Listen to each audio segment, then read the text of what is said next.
Ang mga pamilya naman ng extrajudicial killing victims patuloy umano na umaasa ang papanig sa kanila ang desisyon ng International Criminal Court. May report ang Bombo Radyo Dagupan.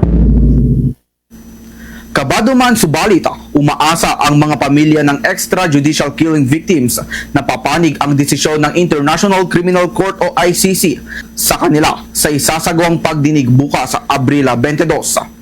Sa panayam ng Bombo Radyo Dagupan kay Jane Lee na ulilang asawa ni EJK victim Michael Lee, isang pagsugal para sa kanila ang patuloy nilang pagtindig na umayon sa kanilang panig ang kakalabasan ng pagdinig. Aniya, sama-sama nilang babantayan ang nasabing pagdinig kasama ang mga human rights advocates. Ibinahagi naman niya na nakatulong ang pagpapadala kay dating Pangulong Rodrigo Duterte sa International Criminal Court upang mabawasan ang kanilang nararamdaman na takot sa tuwing nagpapahayag sila hinggil sa usapin ng EJK. Hiling nila na hindi na makakabalik pa ng bansa ang dating Pangulo at tuluyang makulong sa International Criminal Court.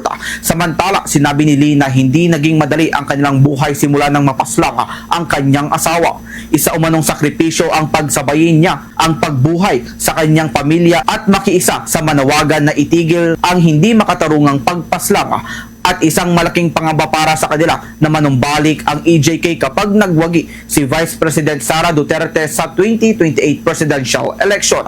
Natatakot pa rin po kami kasi kumbaga parang parang sumusugal kami, parang umaasa kami na aayon po sa katotohanan yung mangyayari po sa ICC. Plus po, alam naman po natin yung political influence ng mga Duterte, lalong-lalo na po ngayon na mainit yung usapin sa pagtakbo po ni Sara Duterte bilang Pangulo. Para sa Bombo Network News mula rito sa siyudad ng Dagupan, Bombo JV Zarcilian nag-uulat. This is Bombo Radio Philippines, the #1 and most trusted source of news and information. Basta Radio, Bombo! For the most trusted source of news and information, visit our website at www.bomboradio.com. Follow us on Bombo Radio mobile app, Facebook, YouTube, TikTok, and X, formerly Twitter. Like, share, and stay connected. Anytime, anywhere.